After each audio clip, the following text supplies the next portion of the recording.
We're snorting cap rates and shooting up cash flow here at Deal Junkie.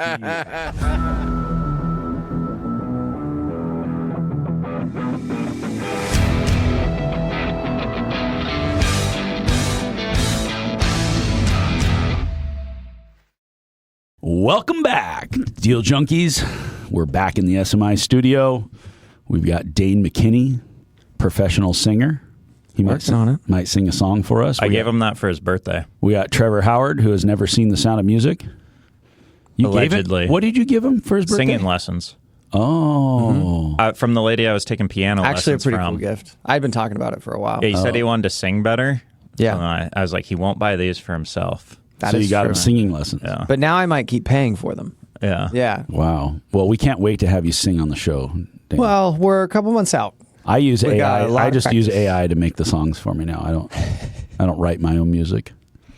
All right, what are we going to talk about, guys? We're going to talk about today. We're going to talk about real estate in other markets than you currently invest in or live in. How to get to other markets? Well, just for us personally, as we're figuring it out, because as our goal of next step is I want to create $1 billion of equity, right?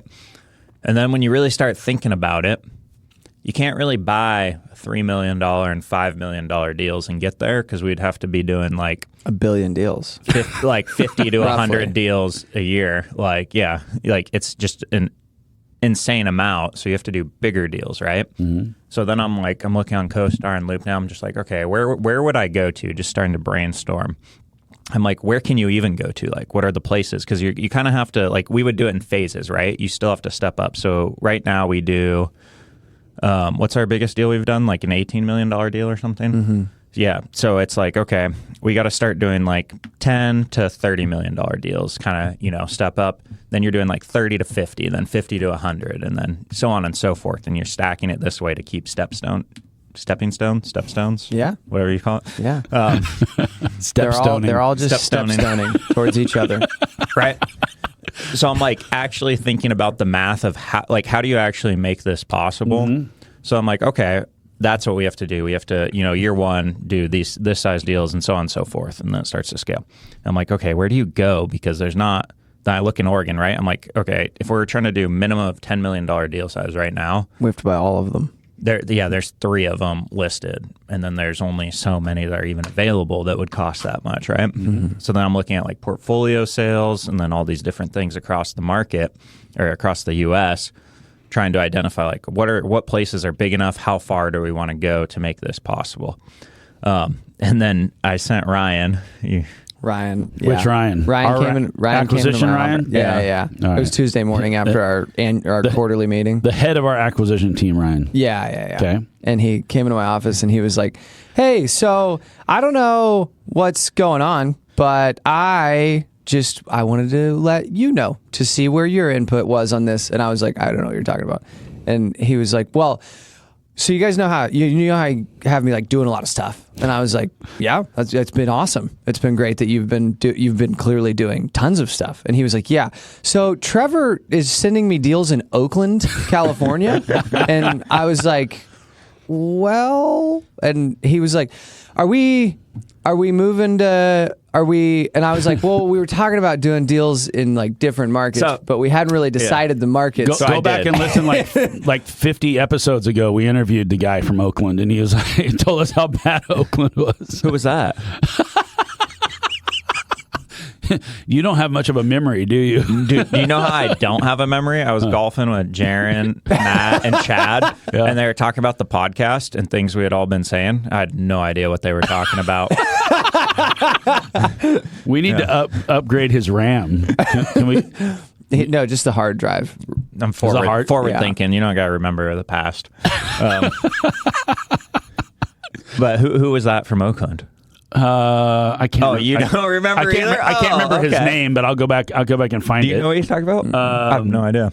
Yeah, what do you do? He had a big portfolio. God, this is stupid. Like he was in like the Seattle market, and he had stuff in Oakland. And come on, guys, dude, you were on a different podcast. No. I don't remember this guy. No, he talked about big problems that they had down there because they bought a project and. gosh. Sounds like a good episode. We've done too many episodes now. If we can't even remember this, we'll go back and find. Not good. Carson, sorry, Mr. Oakland. Use AI and go back and find who we interviewed that was talking about Oakland. Okay, but why I sent Ryan the Oakland? So I was doing this just thought experiment of where could you go, right? And obviously California, it's the biggest state, it has a bunch of stuff. So I was just clicking around like all over the U.S. looking at stuff and what it looked like, what cap rates it was trading at, what price per door, and all this, what it rents for. And I see this thing, I click on it, and it's the most unique listing I've ever seen. Did you read the description? Ryan didn't send it to me. No, that's why I sent it to him, is because it was like, most motivated seller you will ever meet. 9 cap right now. Must sell. This project must sell. They will do whatever. Like, it was the craziest thing. I was like, that's so funny. Sounds like a deal for me. Why do you think that it became a deal? Oh, because it's distressed. But those are our favorite assets. But I was just like, this is the craziest listing I've ever seen. So I sent it to Ryan. All right. That's funny. Never mind. Yeah. No, it's not one of those. Really? Yeah, no. You're wrong. No one came from Oakland. I'm not wrong. It was from your Facebook. By the time this is over, he's going to find it. He'll play the clip. But, so yeah, that's my idea. And then what I came down to is I think how you actually do it. So we need to be doing like $10 million deals plus. So going back to your philosophy is you want to do more deals, bigger deals, but the only way to do that is you have to grow your footprint out of your actually hometown. Not more deals. I don't bigger think. deals. Bigger deals. You're probably doing less big deals. Mm-hmm. Yeah. Okay. I guess more big deals, less deals total. Yeah. And I don't think it's like you don't go pick like we're going to transplant ourselves in the East Coast necessarily. It's more so like organic growth of like we're already going to Washington, and then it's like you slowly expand here because you can more naturally do it and build your systems out a little easier, and then your like brand awareness, I think. So that's my question is what makes it easier to go to one state away instead of 5 states away? Well, I don't know if it would be that hard. It's the operations perspective of depending on what deal type it is, right? And like how heavy of a value add. But like Mark is like third party building stuff across the country too. So like we can do it. Where? In Idaho and I think Colorado. I can't remember. He went to Utah not long ago. They were looking at some stuff in Utah. Tour of homes. That was like a custom home thing, though. Oh, okay. He was just like trying to get ideas. Yeah. But to that point on the like travel piece of it, I don't think it does. Like, especially if we're having to decide between driving or flying somewhere, and then the moment that you pick flying, like it might be less time. What's the difference in flying like 5 states away and driving 1 state away? So I think, and we've talked about this before, is you build your infrastructure around you, and then you sort of think like, okay, now I can go do that again, and we discount how much time and effort it took to build the infrastructure around what we operate. But now you know how to do it. You know how to do it again. The question I have is, how do you build an infrastructure that can support bringing in other markets rather than trying to rebuild the wheel every time you go somewhere? I think that that's part of what like has just naturally happened over the last 5 years with generally tech getting applied to property management specifically, as well as potentially the construction side, but I can't speak to that as much as I could on the property management side. Like our operations as a company, like if we view Stack as a holding company, which it is, and like an investment company into buying and building multifamily real estate, we have to discern like, okay, where's our biggest value add? And then what portion of our value add or our operations is just a satellite anyways? It's like how much easier is it for us to work on our Salem project than our Seaside project? Like, and I don't think it's any different. Like, other than when you have to visit the property. Yeah. But you also can't discount the fact that there were several deals that we gave that property manager before we even started Stack. Yeah. They had found us different contractors, some that worked and some didn't. And then we were able to understand the laws and we understand the market. And so like we went into a market and sort of we were able to dabble in it in a way because we were already buying stuff up there, and then we learned more about it. And we were excited about it. So you try. The question that I always have when we're talking about going out of town is, it's like, what size of a deal is too small to start, and what size of a deal is too big? And so we were looking at a deal a few years ago for like 500 units in Texas or something like that. And it's like, yes, that deal's big enough to go to Texas for, but then it's like, that's actually too big because we don't know that market yet. So you don't want to buy a duplex in that area and then figure out if you want 500 doors. You have to have something substantial enough to build infrastructure around. And then you can decide, like, we don't want to go into the 500 unit project on day one, but maybe we want to pick up a 30 or 50 door in that market, try it out, see if we can build infrastructure around it. If we can, and we like the market, then start growing from there. Well, I think it's finding you like the markets first and then going to those markets and spending some time there and learning about them, too. So and I hope that we can have Aaron Stickney on. He talked about this in one of his presentations where they invest in multiple markets across the United States, and they've built an algorithm around how they score markets. Rather than asking the algorithm to tell them which market to go to, they go around and for whatever reason, they've pinpointed the markets that they might be interested in, and then they rate them through the algorithm. And he said they have 800 data points that tell them how to get to this score. And he actually came to Salem. He picked Salem. Salem scored one of the highest on their list as an emerging market for the type of project they want to build. This fit all the criteria for over the next 10 years. This is where they're going to want to be. So it's a very thought out thing. Some of it's a little bit throwing darts at a dartboard because you're kind of like, well, you're predicting the future. It's like when somebody tells me, like, I had a friend of mine go like, hey, let's go buy. He was buying mobile home parks in southern Texas, Corpus Christi, Corpus, and some of the areas around there. Guy, yeah, cool dude, good guy. They didn't like going to Corpus. It did not work out for him. The numbers all worked on a spreadsheet, turning smallplex properties into mobile home parks. He was all about cash flow. It's like, I don't care about the equity. I want to turn my equity into cash flow, and he converted it. Ended up, he had to be on a plane, once every 3 weeks, flying down there. And I've already spent a lot of time in Corpus Christi from my past life. And I was like, dude, it's a depressed place. I do not want to go. Sweaty I place. do not want to go to Corpus Christi. Yeah. Sorry. Yeah. So that's part of it, is like, pick a place. I would imagine that, like, when these guys are going around the map and they're looking at markets that they may want to go to, part of that is, do we actually want to get on an airplane and fly there? Yeah. And then pick the places that you might actually want to hang out in or spend some time in or eventually have to move to, which we've had a few guests on who are like, oh yeah, we did something out of market and then we had to go move from Maui to Houston for 3 months and run that project. It's like, okay, well, if I'm living in Maui, I may not want to go live in Houston, or I may not want to go to Corpus Christi. So I think that's part of it. Once you're institutional and you're just buying stuff, it's all on a spreadsheet and it's whichever market's going to make you the most money.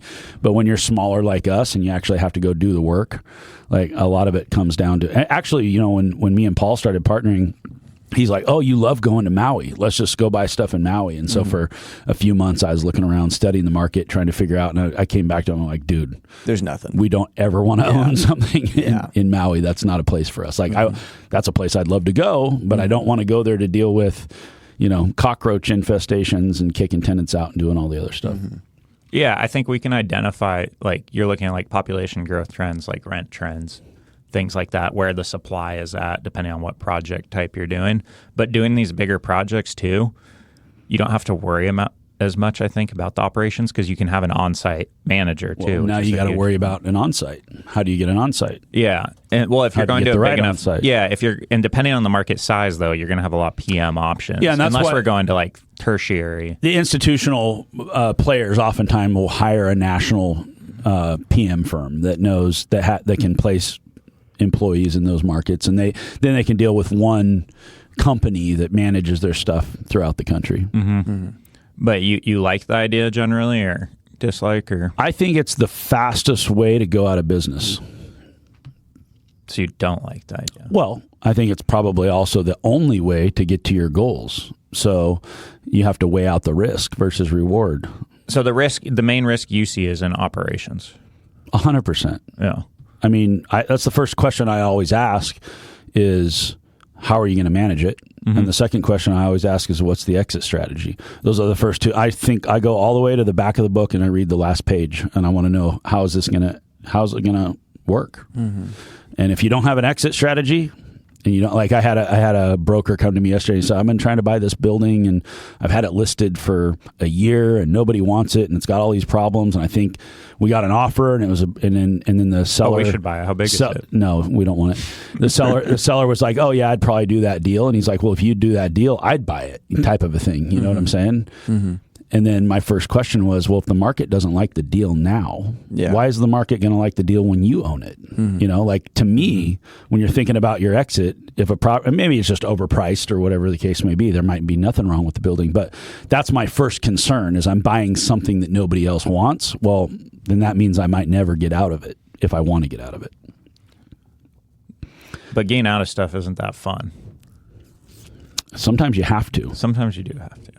But now we're learning enough lessons from doing enough deals where you kind of can foresee those things going forward, which makes it better. Well, my thought would be like if you're going to try to grow $1 billion worth of equity, it starts with planting a seed. Mm-hmm. And so if this is what we always talk about, taking money out of a slow horse and putting it into a fast horse. If you got money sitting somewhere where it's like, that this $1 million of equity in Oregon might only be $2 million in equity in 10 years. But if we move that $1 million of equity to Florida, maybe it's 3 or 5 or whatever the case may be.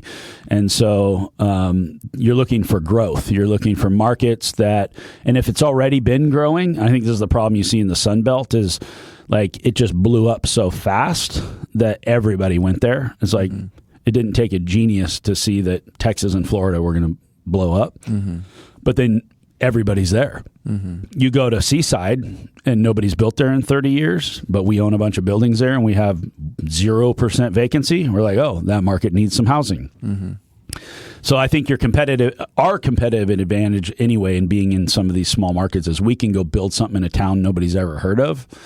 And it can be a small market and we can knock it out of the park. It's harder to raise capital. It's harder to get lenders. It's harder to build it and all the other stuff. And the fact that it is harder is actually protection for us because it means we're not going to have as much competition. So I think you have to be super, super cognizant. The other thing is if you're building stuff, like it's a good old boys club, and every market you go to has, they've got their people within their community that they're okay with building, and then the outsider comes in to build and they're like, we're going to put a roadblock up at every turn and we're going to make this as hard as it possibly can be. So I've never wanted to partner with developers or builders in markets where they didn't have like that person has dinner with the mayor. They are connected, because if you're not connected, good luck. They will wipe you out. Like cities claim to be pro-progress and want housing and all the stuff, but they want it for their people, their constituents, not for the outsider. Mm-hmm. Does that answer your question? I think we should do it. I mean, strategically. Yeah, but I just think there's a clear balance of how we target markets. Because I also don't think that we would want to go and say, okay, this market has a ton of huge deals, so that's where we should go, just because there's a lot of big deals. Yeah. Like I still think we'll stay in the 250,000 or less like markets. I'll give you an example where I got in trouble with this. So I bought a deal up in Troutdale, Oregon. It's not very far from here. I can drive there in an hour and a half. I understand Portland enough, and I can manage it. I can do all the stuff. So we see a deal, we like the deal, we put the deal together. Own it for a couple of years, keep it full, raise the rents, everything's going great. Like we're seeing $300-400 a unit rent appreciation. The thing's only 20 years old. We're like, this is our crown jewel. Like this is perfect. Right across the street from the college, great deal. Lo and behold, other people saw that it was a good market. And a couple of years later, they decided to build some units there. Not very many, but there's a couple projects that went in, probably 60 to 100 unit projects, not far from us. And next thing you know, all my tenants were moving out. Well, where's everybody going? Like, this is me not having a finger on the pulse of where I knew it the day we bought it, but I'm not in that market, and I only own one project there. It's not very big, so I'm not paying attention, and I don't realize, like I drive up there every once in a while and I'm like, hey, there's a project going in. It should be okay. But then now there's another project going in. Next thing you know, everybody's moving out. Now my rents are depreciating $300 or $400 a unit, and I've got 30% vacancy that I've got to fill, and all this other stuff. And so, like, you get into a market where you don't fully, you just don't have your finger on the pulse. Like, unless you have really, really good property managers that are already there, that are there every day, that manage a bunch of stuff in that area, they don't know exactly what's going on. Yeah.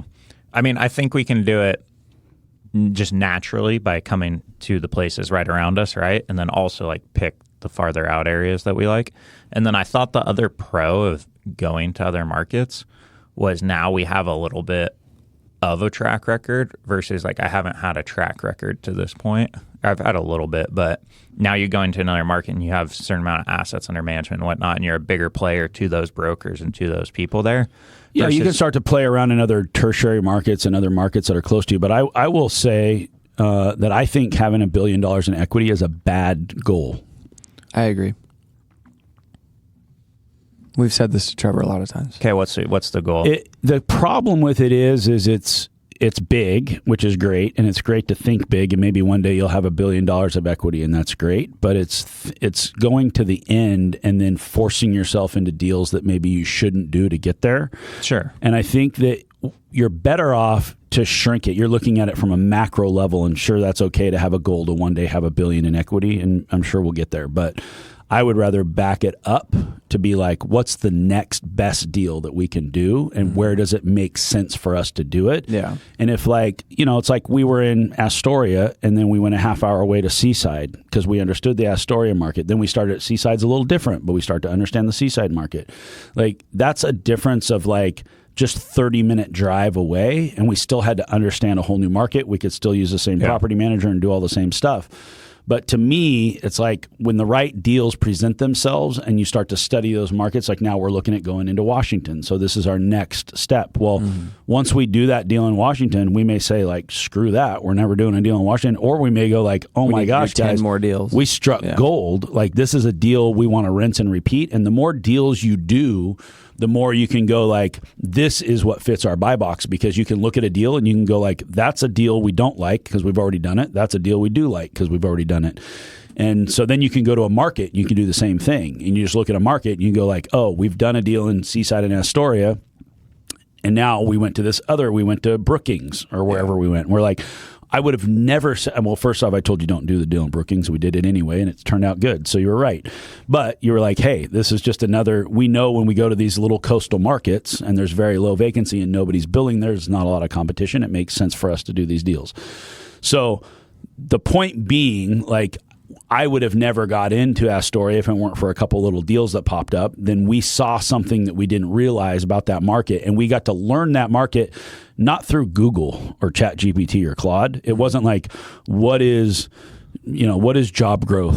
What is population growth? What is median income? What is household formation? All of these black and white data points. It was like, no, we own there. We have skin in the game, and we're watching every day what's happening at our property. It's like, I already own 20 units there, and it's doing really good. I'd like to own 20 more. Mm-hmm. Yeah, but how you and Paul went about it on the front end was buy all the real estate. So anytime you got a deal. But what happens with that is you buy deals that you should have bought, and you buy deals you shouldn't have bought. Yeah. You're not being strategic about how you're building the portfolio. The point being is, like, we could use a data set, like we're talking about Aaron's 800-point algorithm, and we could use that algorithm and land totally in the wrong market. Not because that all the numbers didn't line up, but that we just got there and didn't realize, like, the city won't work with us, or we can't get through permitting, or we have a hard time, in lease up, or our property manager sucks, or whatever the case may be. Like, all of the pieces that go in to make it a successful project, you're not going to know those things going in with your data points. And so that's why I say you step in and you go like, oh, like for us personally, we could say we're not going to bring investors into Oakland, California. However, Gabe and Trevor and Dane are going to go buy this deal in Oakland, California, and we're going to test it out. And we're going to see like, hey, we see some things here that we like and we think it's a really good deal. We're going to buy it. We're going to understand that market. We may decide based on what we found, we love this and we want to go do more. And now we have the confidence to raise capital, go do something in that market because we are pros in that market. But you're not a pro there just because you looked at LoopNet or you looked at ChatGPT or you did whatever you did to get there. You become a pro in that market by having skin in the game and operating in that market and seeing all the real brain damage that comes along with it. And is the brain damage worth it? And is it like, is this an easy town to own real estate in, or is this a hard town to own real estate in? And you don't know that until you get there. So you don't want to start too big, I think. I think you want to start small and build from there. And maybe you don't do that. You don't take investor money in until we can speak with confidence that like, oh no, we are like one of the reasons Dane was able to raise money to build our 66 unit in Seaside is because I already own 25 buildings on the North Coast. If we had never bought a deal in Seaside before, could you have brought investors in that deal? And would we have even wanted to? No, it would have been extremely hard. Because we had set the precedent. It wasn't, you guys didn't say, oh, I can raise the money because I went onto Google and it told me that job creation and income and population and blah, blah, blah. You guys could go, you should do this deal because we just built another one in Astoria and it's 100% occupied and we're getting higher rents than we thought we were going to get. And this market is performing well for us. We own multiple buildings down the street from this building and now we're going to build this one. We were market professionals, right? Rather than, oh, I'm going to go do a deal in some town that I don't know and now I'm going to go raise money. So what should the ultimate goal be? Because I think the ultimate goal is that, and you have your You're already doing stones. it. You're already going to Washington. You're doing the biggest deal we've ever done if we do it. And I think to his point, the goal should be how do I do the next best deal, not like how do I get $1 billion of equity. Well, it's by doing the next best deal continually. Well, but having the goal be the wrong frame puts you into a situation where you might think about what deals you should do differently. The other thing I'll say is you can build a portfolio with $1 billion in equity, and it could make your life really, really, really good, or it could be a portfolio with $1 billion equity that makes your life really, really, really bad. Yeah, I'm assuming I want a really, really good life more than I want $1 billion in equity. Yeah, I'm assuming we apply these things we've learned from doing deals ourselves, what we've seen Paul do, what we've seen you do, and other people around us, and we're like, okay, I'm not going to risk it all to do this, but this is the direction I'm going in. And then I have these key metrics I'm trying to meet within each deal still that don't cause stress to my life because we've done all these different deal types. And the point being is that you go in with your own money, you take your own risk, and it's not a deal that's going to wipe you out if it fails. And you do that deal or you do multiple deals, and then you get to the point where you're like, okay, we can go do a raise and we can take other people with us. We don't want to bring people with us to a place where we don't have infrastructure. There's infrastructure everywhere. But we can go there. You can risk all your money. It's fine. We lose the deal. We just want to make sure it doesn't wipe us out. It's no big deal, but we just don't want to wipe other people out. Yeah. But I think there is a natural trend point of like we're already going here and expanding to these things, and people are calling us and being like, "Hey, you guys own here. Have you thought about owning over here in this next town over?" Like, that makes sense. Yeah, but it just expands. Yeah, but going from Salem to Woodburn is different than going from Salem to Oakland. You know what I'm saying? It's a different world. It's a different world. That was just the craziest listing I've ever seen. Just using as an example. I mean, it's West Coast. We could drive there if we had to. You can get to Oakland in 10-hour drive. It's not that hard. Yeah. Like you can get there almost as fast as you can go to northern Washington. Like it's not that far away, but it's far enough away. All the laws are different. All the people are different. The tenants are different. The culture's different. The rents are different. The market's different. The developers are different. The people that you're competing with are different. Everything about it is different. It's a building, yes, and there's tenants that want to live there. Great. That's the only thing that's the same. Everything else is different. I think we should go to Oakland.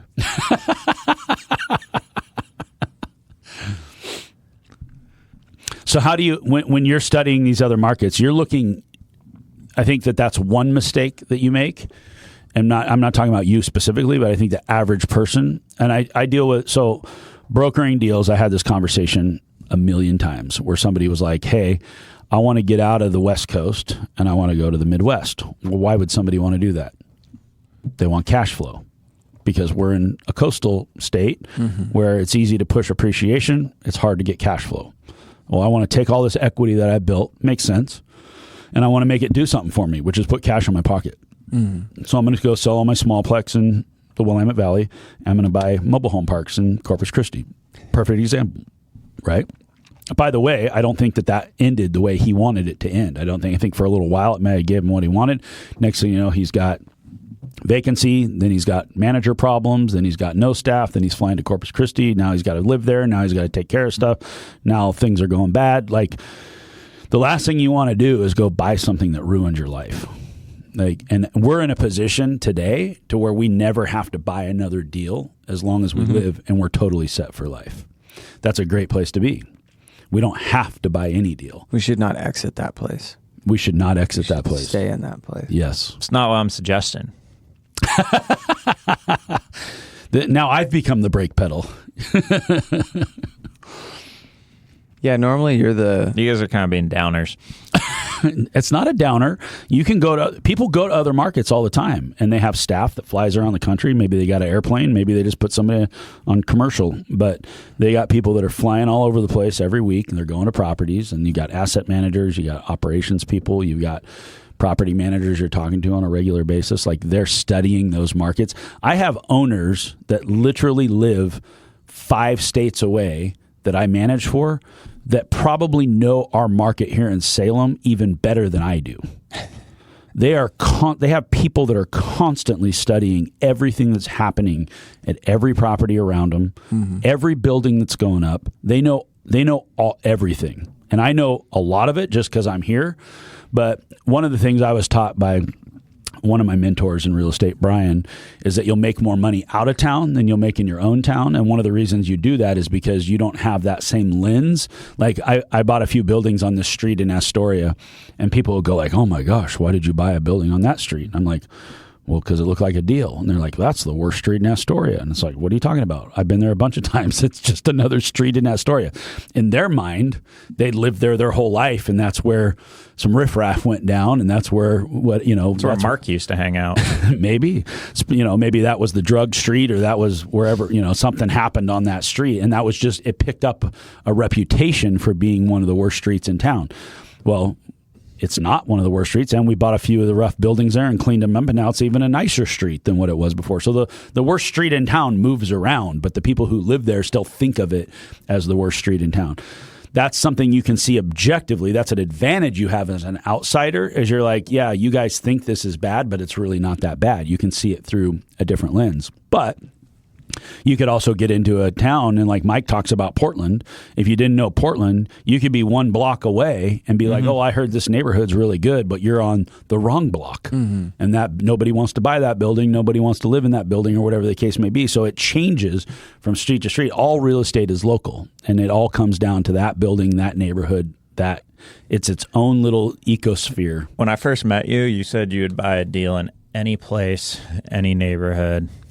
I would with my own money if I liked the deal, but I wouldn't take investors with me. Yeah, that's what I'm trying to do, because we can do deals in so many different ways. That, like, we do raise money for deals, but that's like a specific deal type that meets the specific return that people want to do. But we're buying so many different deal types outside of that.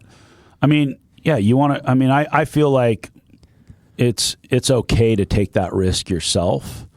If we do the due diligence and we want to go try something out, I think that's totally fine. And I'll buy a deal in any state. I don't care. The question is like, somebody will call. I get these calls all the time. They're like, "Hey, Gabe, I got this sweet 4-plex deal in Tennessee." And I'm like, well, that sounds like a sweet deal, but I don't know what a deal is in Tennessee. And even if I went there, 4 units is not enough for me to go there.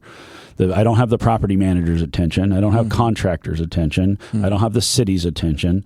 Like, you have to be a big enough player to at least get something going.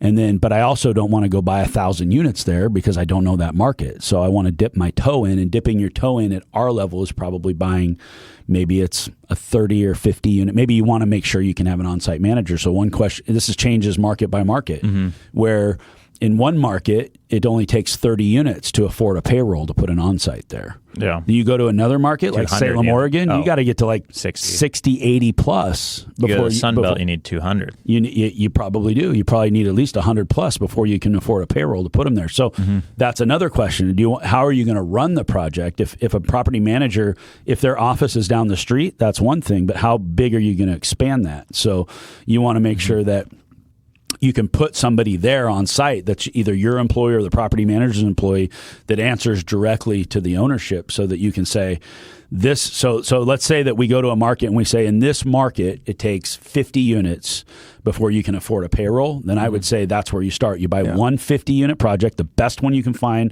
You love that market for whatever reason. You actually want to go there. If we had to go be there for a few months, we'd be cool with that. We study it. We run it through all the algorithms. We look at the competition. What's the pipeline for supply? We do all the math on it, and we go like, we love this deal. We're going to go try a 50-unit. And then we hang on to that deal for a couple of years. We see how it performs, or maybe a year or whatever, and we're like, this thing performs great. We love it. We love the property manager. We love everything that's going on. And now if you decide you want to go add another 100 unit or another 200 unit or whatever, then that's fine. You have a base. You built a base. Yeah, that all sounds great. Think about we just had a few episodes ago. I'm trying to talk high level here. We talked about Brandon Turner being the face of a developer who wanted to do a really big project in a town that both Brandon had not invested in and the developer had not built in. And yeah, they weren't developing something. They were just they bought operating. It. Yeah. But it was big. I think they may have been in that market also. I don't know. I don't think so. I don't think they had a project in that market, and they had not had a project of that size. Yeah. And so they did the exact same thing you're talking about doing right now. Difference is they raised $15 million or whatever they did to go do that deal. And then the deal went south, and then it's like, okay, if a deal goes south, if one of our deals goes south in Oregon, go south though. The deal went south. I'm pretty sure the deal went south. The deal went north. They just overpaid for it by so much because they bought it at a 3 cap. Sounds like the deal went south. That's not the deal going south though. Well, operations didn't go south, but the deal went south because their basis was too high. The point is that you're saying the deal was going south as soon as day one you bought it. In that case, the deal went south before they bought it. The deal was south. That's why they were able to buy it. That's his point. Is that we're saying we know how to operate. We see stuff that we don't. And so it's like we go to a new market and it's like things cost 3 cap. That's what they cost. Sure. His point is that even if you control everything that you can control, if you don't know the market, you can lose like that. And so the deal went south and it was out of their control. And he's not even blaming them. Yes, they should have known. But it's that's happening to 100 other people who just aren't as famous as Brandon Turner. The only thing they did wrong was buy the deal. Yeah. And then the deal went south. Well, they could have held the deal, but they did variable rate debt on it too. So you married up the wrong. Was bad. You married up the wrong debt to the wrong basis, and then now you got a problem. Operations can go great. You're like, hey, we bought this thing, and we know we can fill it up. We know we can get higher rents. We can do you can do everything right, and the deal still fails because your basis is too high. Your debt's not lined up correctly, right? Yeah. So there's a perfect example of very, very smart people who are very well respected in the real estate community that just went to a market that they didn't really know. They went into a debt environment they didn't expect. They did a great job operating it. They did exactly what their plan was to do, and the market flushed them down the toilet. It wasn't their lack of competence that flushed them down the toilet. Yeah. They did the best deal they could do in the best market they could do. They ran it as good as anybody could have ran it. However, the environment around them changed. And then not only did he have to go from living in Maui to living in Houston, which to me is a major downgrade, but he had to go tell all of his investors he lost their money, which is the worst thing you could possibly do. There's no reason for us to ever have to do that. No. I don't ever want to do it. No, it sounds awful. So don't ever do it. I think not getting 3-year debt is probably the biggest variable 3-year debt. Yeah. Yeah. Oh, yeah. It was instantly variable. I forgot about that. So it wasn't even locked for 3 years and then variable. They just extended, but it was variable the whole time. Yeah, that's a bad deal. Well, that's a bad debt. And so looking in it now, we can look at their mistake and say, oh, we don't want to make that mistake. So how do we not make that mistake going forward? I think there's a few key points. Is one, We don't partner with somebody we don't know and don't understand we have to vet them all the way. We have to vet the market. We have to understand all of the downside risk that's involved. You have to bake in all the stress tests that rates could go up, things could change, people could move out, they could build another project. Just because your pipeline for supply, by the way, just like my Troutdale example, little deal. I mean, for me, it was a big deal at the time, 41 units. I was like, it was a pretty big deal. There was no pipeline for development. There was no units there, and vacancy was nothing. I bought a deal there. I'm like, of course I'm going to do fine. We're going to keep the thing full all the time. And then 2 or 3 years later, they build a couple of big projects down the street from me. How was I supposed to know that was going to happen? Did I? Bare dirt. Should I have? I bet you didn't look at the supply line before you bought that. There was nothing coming. Did you look? Nothing. You looked? Nothing. No way. Yeah. No, I didn't look. But I did. I think I don't remember exactly what due diligence we did, but You did no due diligence. I knew nothing was coming anytime soon at the time that I bought it. But 3 years later, it went from being like, oh, it's a project I don't even think about because it's just 100% full and it's always fine, to one day now, why do I have 30% vacancy? All my tenants are moving out. What's happening? Like, I guess I could have looked at all the bare dirt that was nearby that was zoned for multifamily that could potentially become apartments. That, I mean, you could do that at every market, but you go to Texas where you're like, oh, like maybe you can build anything. Maybe anywhere. they'll build 1,000 units next year, but 2 years from now they might build 500,000 because there's enough land to do it. So do you never buy in Texas because there's sprawl and it's easy to build? I don't know. You look at urban growth boundaries. So this is why a market like Salem or Corvallis, we love these markets because they're naturally restricted. I think we love the market. We love that about the market, yes, but we just happen to buy here because this is where we're at. It's not like the best market necessarily or anything. It's just like we're here. We wanted to buy real estate. It was the lowest barrier to entry to start, and then you learned about the deal types that work in this market, and then kept doing those. So look at what you just said there, though, and so we got lucky. That's really what happened. Is we're already buying in a market where this guy has done $15 billion worth of development, and he runs it through his 800-point algorithm, and it tells him to go build a project in Salem, Oregon. But if you looked at that project, you wouldn't build that project. The one he's building? Yeah. Absolutely not. Well, that's because he doesn't have $1 billion. Well, also because he might if he had $1 billion. I don't know. I don't either because I don't have $1 billion. But I can't make decisions as though I have $1 billion because I don't have $1 billion. But what he's doing, we've got pretty big players in our area in Oregon that could build that project that didn't or won't. No. Well, because they didn't get big by doing those things. That's all he's ever done. Yeah, it looks all small he's ever done is $1 billion project. No, he's been doing it for 30 years and I thought he was doing all like town scaled up through just freaking swinging a hammer all the way to buying smaller stuff and then going bigger and bigger and bigger. I didn't hear his story. You made it sound like he'd done a bunch of these projects. He has now, yeah. Oh, he did. Yeah, I think he said he did $5 billion just last year in development. So, and this project, by the way, is like $500 million or something. I think it's like $350 million. It's $350 project cost phase. My point being is to the local players. This is the point where you'll make more money out of town. The local players would have never put $350 million down on Front Street in Salem, Oregon. They would have just been like, but that's Front Street and it's Salem. And it's the worst street in Salem. Well, it's got the homeless population living right across the river from you. You got all these things. Like, we're so close to it. Like, if we had $350 million to go put somewhere, that would be the last place we ever imagined that we're going to go add 600 or 700 doors to, right? So we would go look at some other place that we could put that money. But he identified the market we live in to go build that project. Yeah, that thing's insane. We would just go build 3-story walk-up everywhere we could on the outside of every town. So this is where the $1 billion in equity thing is, to me, a bad thing, because we should go from... I'm trying to give you $1 billion and you won't take it? I'll take it if you have it. No, the point I'm making is, like, we got comfortable in building. We built a 28 unit. We built a 66 unit. We built another 66 unit. We're going in our stages the same way that he did over the course of 30 years. The point is, Trevor wants it now. The next deal is not we go to another market 5 states away and build a $500 million project. The next deal is, where do we go build 100 units? That's within our... What do you think I'm saying? He's so frustrated. This episode's been driving Trevor insane. I'm pushing back on you, Trevor. That's great. Thank you. The problem is Trevor can't see the $1 billion in the fact that, okay, we're moving very quickly and we're doing what we're doing well, and we can continue to step outside of that a little bit at a time.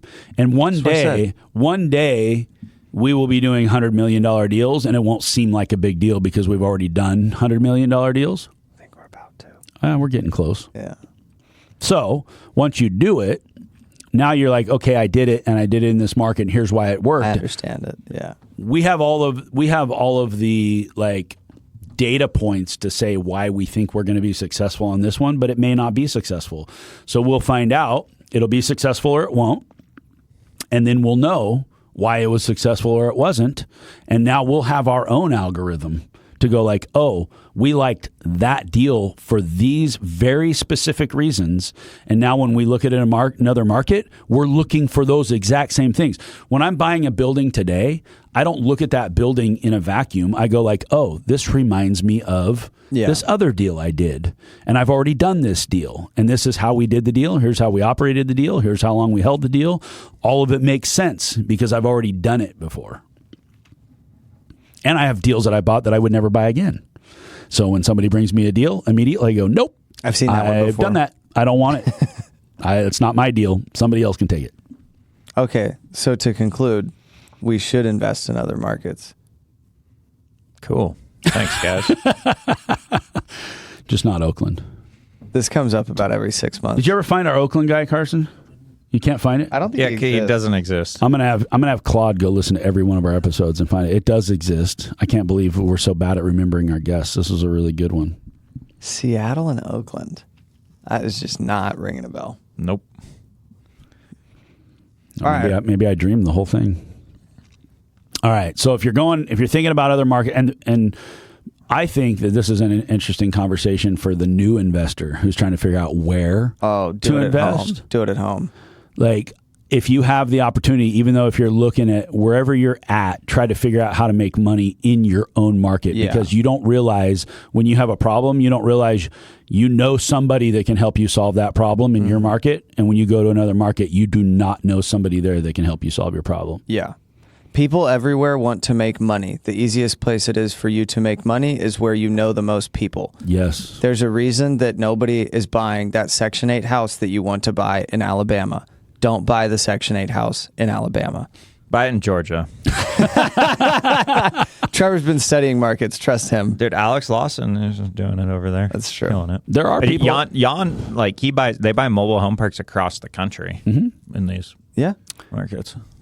He's got it figured out. They buy, but they have a very, very, very specific 250,000 MSA and a bunch of other stats that I can't remember. Yeah. So he's not going to small markets. But they're also mostly creative structures. They're buying Part a lot of of it's seller the carried. financial engineering. Because they're buying the this like deal size of a motivated seller in these markets. They're just seller carrying a lot of it. So they know their avatar. Buying mom and pop that's really underperforming. Yeah, and mobile home park has been one of those asset types that traditionally has been seller carry. Yeah, because they used to not be financing. It's not even considered creative financing in that world, because that trade up until a decade ago, that's how they all sold. And so now banks are involved. Cap rates are a lot lower. I've seen some cap rates on mobile home park that are lower than apartment buildings. It makes now. no sense. And it's like, oh, I don't have to deal with maintenance. I don't have to deal with this. I'm just renting out a parking space. But I mean, he's got his buy box, and he knows what markets have that buy box in it and what his avatar is, and they know how to run those deals. Like, you buy a mobile home park, and usually there's going to be one person that lives there that runs that park, and now you're just managing a bunch of community managers all over the country who are managing their own mobile home park. I would imagine that there's a time when that model creates a lot of brain damage for Jan or his team.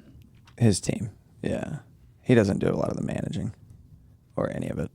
I just don't know how you can have control over.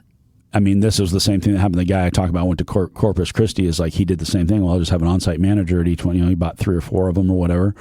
And then it's like, oh, but this guy was on drugs and this guy was embezzling, and we had 5 people move out, and he didn't even tell me that we had people move out, so we weren't even trying to rent those spaces. It's like, if you're not going to live there and do it, like, you can't. I mean, Dane's getting his pilot's license, so He's going to fly there all the time. But you think about to Corpus. Think about that for a second. You take let's say we build $100 million project and we park an on-site manager there. Mm-hmm. How much do you pay that on-site manager? The least amount they'll take to do the best job that they can. And give me a ballpark idea what that would cost in most markets. $60,000 with free rent. Okay. So they make $5,000 a month and they get a place to live. Yeah. And your asset's worth $100 million. Yeah. So you're running your property, you're hoping that your $100 million asset performs, and you're paying somebody $5,000 to oversee it. Well, I think we'll end up having 4 employees, but yes, one of them will be paid that amount of money. Okay. Yeah. So then you have to trust that those people are going to be able to do the job, and if they're not doing the job, who's watching them to make sure they're doing the job? Trevor said he would. I distinctly remember that coming up in a conversation. And then when they're not doing the job, how do you replace them, or how, do you have to go up and run that project yourself, or whatever? Like, yeah. I think that a lot of people, in your mind, you think like, oh, I'm going to buy this thing that doesn't really take up much of my time or energy, and I'm going to park somebody there and pay them $5,000 a month, and they're going to worry about it. Mm-hmm. They're going to worry about it to the level that somebody who makes $5,000 a month can worry about it. Well, then maybe we should pay them $10,000 a month. Well, and even if you did, who's to say they're actually even doing the job because you're not there? My NOI is to say. Okay. That's what I think. Trevor, what do you think? I think we should end this episode. Trevor fell asleep 2 minutes ago. All right. So maybe I don't know. My first advice would be don't leave your own market. My second advice would be when you're ready to leave your market, go somewhere close enough to where you can use your competitive advantage to be successful in the market that you're going to go into. And if you're going to go way outside, if you're going to go reinvent the wheel, I would do it in something big enough to where you can build around it, and don't go so big that it can be something that wipes you out, because your chances of getting wiped out on the deal out of town is much higher than your chances of getting wiped out in your hometown. However, when you're talking about making money and building $1 billion worth of equity, your chances of making money are also higher if you go out of town, because you're looking at that market objectively and you're not paying attention to some of what the locals are looking at. Every builder and developer in the North Coast is looking at our project right now going like, well, if I would have known that, I would have built it. All 3 of them. All 2 of them. But they didn't. They didn't. Because they're like, if I don't want to take that risk. Now they see that we do it. Now maybe some other people will do it. We'll have some competition. We'll see. I hope not. I hope not. All right. We're going to wrap it up. All right, Deal Junkies. Hey, if you want to book a call with Trevor so he can tell you how to go out of town and buy deals and lose all your money, go to dealjunkie.podcast.com and please share us with someone you love. We're trying to get this information out to the world, so hopefully it's of value to you and you're making more money and doing more deals because of it. We love you guys. We'll see you next time.